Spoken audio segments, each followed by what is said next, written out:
একটা সময় ছোট পর্দায় নিয়মিত অভিনয়ের পর বর্তমানে শোবিজ অঙ্গন থেকে দূরে আছেন অভিনেত্রী অনামিকা জ্যোতি।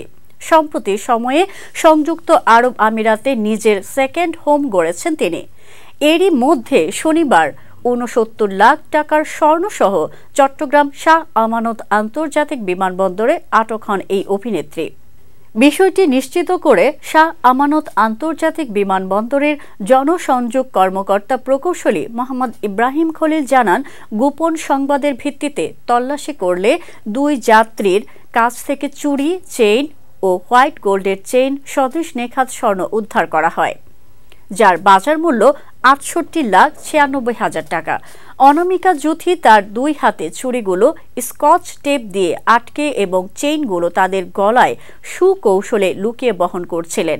এছাড়া স্বর্ণালঙ্কারগুলো তারা তাদের হাত ব্যাগে বহন করছিলেন।